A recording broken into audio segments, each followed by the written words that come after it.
What's up everybody, I'm Matt with Rig the System, back here with another video.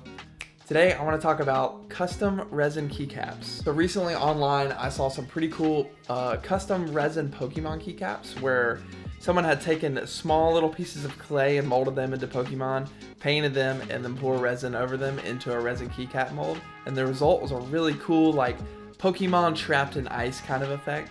And I thought that was really cool, so I wanted to try to make something like that of my own. And I'm a big Star Wars fan, admittedly, a bit of a Star Wars nerd. I've done a lot of 3D printing stuff with Star Wars figures before.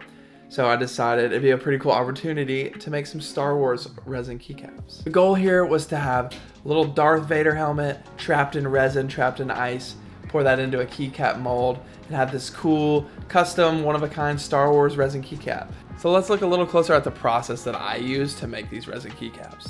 So you're gonna need a few things to make this work. You're gonna need some epoxy resin and the hardener that comes with it, of course.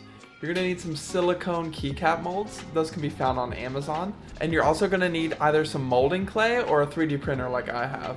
Unfortunately, the little rubber cross inserts that go into the keycaps to allow them to actually connect to your keyboard to attach to your switches, those weren't the right size. The ones on Amazon that I ordered, they just didn't fit correctly. So after I discovered that the inserts for the resin keycaps that I bought on Amazon weren't gonna work very well, I had to design my own insert, and I decided to put the Vader head on top of that, just make it one piece, make it a little easier. So after that had finished printing, the next thing to do was go ahead and mix up my resin. You wanna use equal parts A and B, which is the epoxy resin and the hardener that goes with it.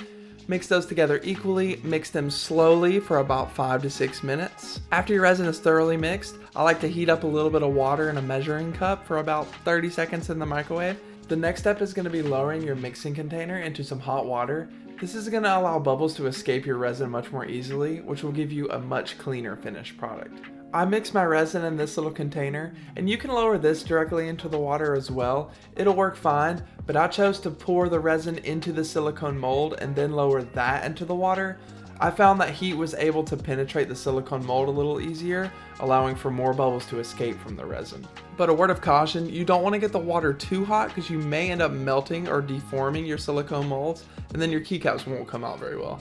You'll want to set the silicone molds down in there and leave them in the hot water for at least a couple minutes. I like to take a little butter knife and tap the edges of the measuring cup that the silicone molds are sitting down in to make some vibration that helps release additional bubbles. Once your resin is thoroughly heated, mixed, and vibrated, you'll want to take your Vader head and put it in something small, a little container, so it doesn't take too much resin to pour over it. You want to make sure to pour the resin in all the gaps, all the little nooks and crannies on this little print here. If you don't, you'll end up with air bubbles, and you're gonna set that aside and let it cure for about a day. After that's complete, you'll wanna take your resin keycap molds and go ahead and mix up some more resin if you're doing this a day later like I am. Then go ahead and pour your resin into your mold. Then insert the printed Vader head into the keycap mold. And you'll wanna let that cure for about another day. After the sculpture finishes fully curing, you should end up with something like this. Granted, it's not perfect, and I think it would be better if the bottom was transparent, but it ended up coming out pretty well, I would say. Again, the biggest mistakes I made during this process were not mixing for long enough and slow enough, and also not adding any heat to the resin to allow the bubbles to pop.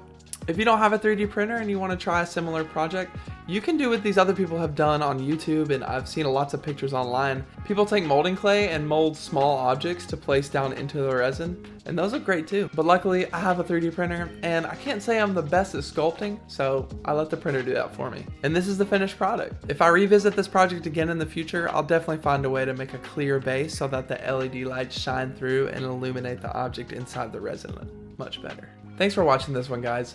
If you like this, go ahead and hit the like. If you didn't, you can dislike it. Let me know down in the comments what you'd like to see next. I had a few comments on my last video that I'm taking into consideration for a future video. So if you guys want to see something, I'm focusing on tech topics in this channel. So if you want to see something along those lines, let me know down in the comments. I know that's pretty vague. Tech can mean a lot of things, but I'm interested in a lot of things, and I love all things tech. So let me know what you want to see, and I'll try to get a video out for you. Thanks, guys.